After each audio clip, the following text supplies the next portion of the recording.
बिस्मिल्लाहिर्रहमानिर्रहीम। अस्सलाम वालेकुम नाज़रीन। ग़ुलाम हैदर खोखर। उम्मीद करता हूँ कि आप खैरियत से होंगे। नाज़रीन, ये इस मुल्क की क्या हम बदकिस्मती कहें या उसकी कोई क्या उसको खुशकिस्मती तो नहीं कह सकते हैं कि आए रोज़ कोई न कोई ऐसा इशू निकल आता है, ऐसा जिसमें मुल्क की कोई अच्छाई के बजाय अपने मुल्क की एक जो है ना बदनामी उसको हम कह सकते हैं, या उसके ऊपर इस तरह के हालात हो जाते हैं जो एक इंटरनेशनल तौर पे डिस्कस होना शुरू हो जाते हैं।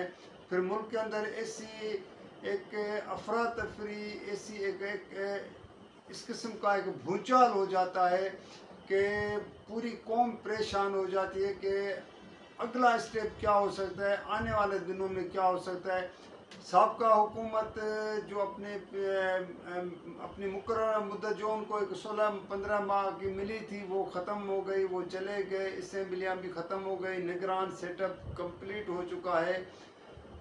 इलेक्शन कमीशन का डिस्कस चल रहा था कि इंतखाबात होंगे नहीं होंगे, क्योंकि इलेक्शन कमीशन ने तो कह दिया है कि पहले हल्का बंदियाँ होंगी तो उसके बाद इंतखाबात होंगे। लेकिन आज एक इम्पॉर्टेंट इशू जो एक पैदा हो गया है, वो भी मुल्क के एक आला तरीन ओहदे ममलकत खुदा सदर ममलकत पाकिस्तान का ऐवान सदर में बैठा हो डॉक्टर आरिफ अलवी।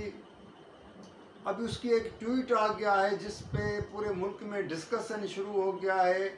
अभी सदर आरिफ अलवी जो है उसका ये कहना है कि जो ऑफिशियल सीक्रेट एक्ट जो एक साबका हुकूमत 2 कानून पास करके गए थे, एक पाकिस्तान आर्मी एक्ट का बिल था, एक ऑफिशियल सीक्रेट एक्ट। ये 2 बिल जब हुकूमत ने पास किए थे, साबका हुकूमत ने, तो उस वक्त भी काफ़ी ये कंट्रोवर्शियल और इस पे लोगों में मुख्तलिफ आरा थी। जो हुकूमती सपोर्टर थे वो उसको बिल्कुल सही कह रहे थे, जो उसके मुखालफिन थे वो समझ रहे थे कि ये बिल खुद आगे जाके जो पार्टियां आज इस बिल को मंजूर करा रही हैं पार्लियामेंट से, तो कल ये बिल उनके गले भी पड़ सकता है। अब उनके गले पड़े या न पड़े एक ये बात की बात है, लेकिन सदर का ये कहना कि मैंने इन दोनों बिलों पे कोई दस्तखत अपनी सिग्नेचर नहीं किए, बल्कि उसने अपने स्टाफ को कहा कि इन बिलों को इसी हालत में वापस किया जाए और बिल जो है ना उनके मंजूर नहीं हुए। एक दिन पहले ये खबरें पूरी मीडिया में, प्रिंट मीडिया, इलेक्ट्रॉनिक मीडिया में चलना शुरू हुई, आ गई कि जी सदर ने इन दोनों बिलों पर साइन कर दिया है। जिसके बाद फिर सदर को ये वजाहत करने के लिए अपना एक ट्वीट भी जारी कर दिया है और उसने कहा है कि खुदा जानता है, मैंने एक किस्म का उसने कसम उठा लिया कि मैंने इन दोनों बिलों पर कोई दस्तखत सिग्नेचर नहीं किया है और न कोई मेरे इल्म में ऐसी बात है, बल्कि स्टाफ को कहा गया कि इनको वापस भेज दें। अब एक मुल्क के अंदर नया बेस छिड़ गया है।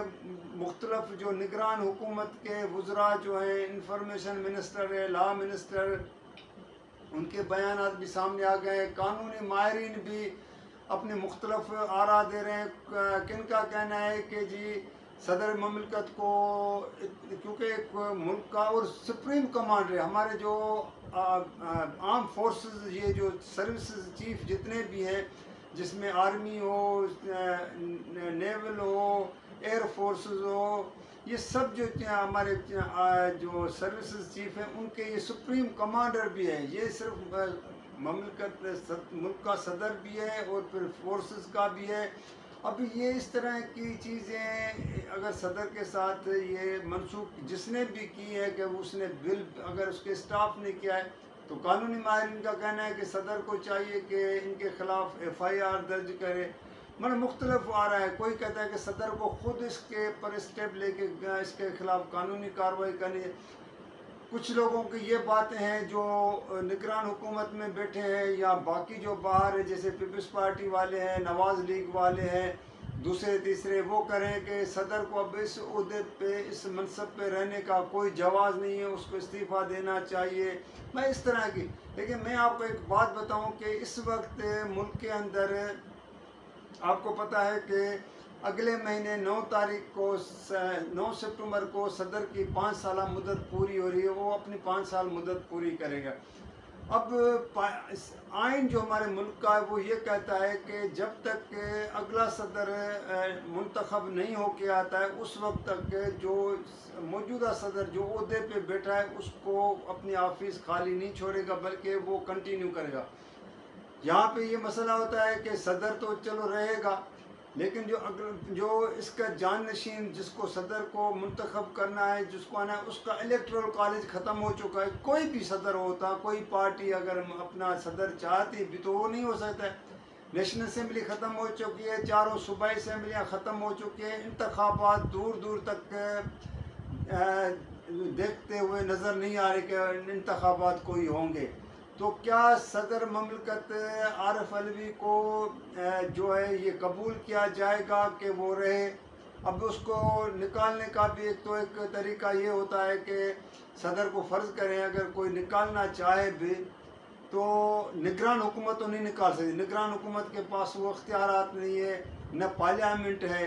जिनके पास पार्लियामेंट थी तो उस वक्त ये पीटीएम हुकूमत को उसकी सदर की इम्पीचमेंट करने के लिए भी उतनी मेजॉरिटी नहीं थी जिसके बिना पे उसकी इम्पीचमेंट करते। जैसे आपको याद होगा कि 97 में जब नवाज शरीफ वज़ीर आज़म बने थे और उसको दोनों हाउसेस में, नेशनल असम्बली में, सूबों में और सेनेट में बड़ी अक्सरियत थी, तो उसने उस वक्त के सदर फारूक लिगारी को चोटी पर जाके, उसका जो गांव है चोटी डेरा गाजी खान, तो वहाँ पे जाके कहा कि आप अगर इस्तीफ़ा दे के चले जाएं तो बेहतर है, नहीं तो फिर आपके ख़िलाफ़ इम्पीचमेंट की जाएगी। तो सदर ने फिर अपने कानूनी माहिरीन से मशावरत की और फिर उस वक्त फारूक लिगारी इस नतीजे में पहुँचे थे कि उसने इस्तीफ़ा दे के घर चला गया। और फिर नवाज शरीफ अपने एक मनपसंद रिटायर्ड जस्टिस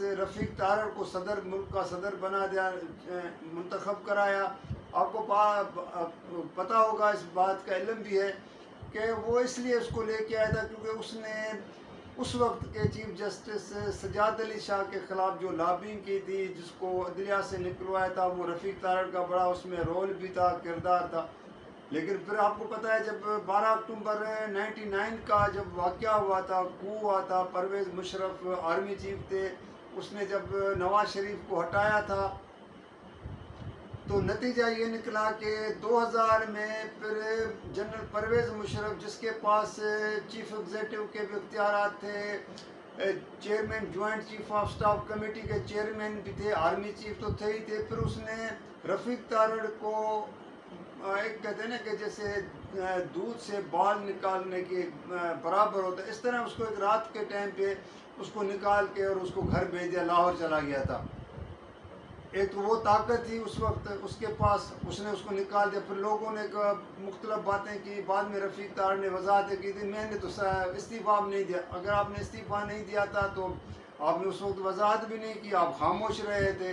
लेकिन वो परवेज़ मुशर्रफ ने फिर चौथी टोपी भी पहन ली और मुल्क का सदर भी हो गया था, उसके बाद तमाम चीज़ें आ गई। यहाँ पे सदर आरिफ अलवी के लिए ये चीज़ें मुख्तलफ हैं। अब पार्लियामेंट है नहीं जो इम्पीचमेंट करे, उसको निकाले, वो है नहीं। सदर के इंतखाबात के लिए इलेक्ट्रोल कॉलेज जो है वो कंप्लीट है नहीं, असम्बलियाँ है ही नहीं, तो इंतखाबात कैसे होगा? दो चीज़ें हैं, सदर आरिफ अलवी से निगरान हुकूमत जो है इस्तीफ़ा ले नहीं सकती है। अब यहाँ पे ये हुकूमत के लिए प्रॉब्लम है। 9 सितंबर के बाद सदर को आइन ने ये इख्तियार देता है कि वो अपने ओहदे पे कंटिन्यू करे। अब ये भी एक कानूनी है, उसको एक राइट मिला है। अब इसको निकालने के लिए कोई ज़ाहिरी तौर पे कोई नहीं है, बाकी गैबी को जो है ना एक कोई ऐसी अलामत हो जाए और वो ऐसी गैबी ताकतें आ जाएं जो फिर आरिफ अलवी को वो आंखें दिखाए, या वो अपने जो है जो रात के अंधेरे में कभी कभी वो इस तरह की क़ुव्वतें जो है ना अपने जब वो रोशनी के बगैर ऊंधाई में दिखाते हैं तो फिर बंदा डर भी जाता है। तो उसके बिना पर ख़ुद इस्तीफ़ा दे के चले जाएं और फिर सेनेट चेयरमैन सादिक संजरानी को जो है वो सदर का ओहदा जाके एक एक्टिंग प्रेसिडेंट का अहदा वो संभाल ले तो एक अलग बात है, लेकिन बाकी इसको आरिफ अलवी को इन तमाम हालात में जो है ना इससे इस्तीफा लेना निकालना कोई इतना आसान नहीं है जिस तरह ये बातें की जाए। जहाँ तक के सिग्नेचर का मामला है तो सदर आया इसके लिए जुडिशल कमीशन भी बनवाने के लिए, फिर उसको हुकूमत को या कहे या ख़ुद फिर सुप्रीम कोर्ट के चीफ जस्टिस को खुद लिखे कि मेरे साथ या मेरा नाम लेके मुझे मेरे नाम या मेरी दस्तखत को इस तरह से यूज़ किया गया है, गलत किया गया है, तो उसकी एक तहकीकात कराई जाए। तो ये सब चीज़ें इस तरह तो आ सकती है, लेकिन बाकी ये जो कुछ बातें जो इस्लामाबाद में चल रही हैं, बातें तो हर वक्त चलती रहती है। कुछ लोग कहते हैं कि जी बूटों की आवाज़ें भी आ सकती हैं। अब बूटों की आवाज़ कितनी ताकत है, कैसे आ सकती है, और हम वतनों अजीज़ हम वतनों का आवाज़ भी बुलंद हो सकता है, लेकिन उसके बारे में भी तो कबल वक्त है कुछ कहना, क्योंकि इंफॉर्मेशन ना होने के बुना पे तो ये कह नहीं सकते हैं। तो नाज़रीन ये चीज़ें बहुत एक पेचीदा होते जा रही हैं, मतलब इंतखाबात ना होना, फिर ऊपर से ये चीज़ें सामने आना, ये एक मुल्क के लिए सब चीज़ों से जो इम्पोर्टेंट चीज़ है कि जो कुछ भी हो रहा है मुल्क के लिए अच्छा नहीं हो रहा है। मुल्क इस वक्त अवाम महंगाई में जकड़ा हुआ है, निगरान हुकूमत के हाथ में कुछ है नहीं। निगरान हुकूमत तो कह रही है कि जी हम तो आए थे इंतखाबात कराने, जब हमें कहेंगे हम इंतखाबात करा लेंगे। तो बस नाज़रीन यही है कि अगर आपको मेरी वीडियो पसंद आए तो आप उसको लाइक भी कीजिएगा, शेयर भी कीजिएगा, सब्सक्राइब भी कीजिएगा, और कमेंट्स में मेरी रिक्वेस्ट होती है कि आप कमेंट्स ज़रूर लिखें तो मैं उसका जवाब दे दूँ। तो अगली वीडियो के लिए इजाज़त दीजिएगा। अल्लाह हाफ़िज़।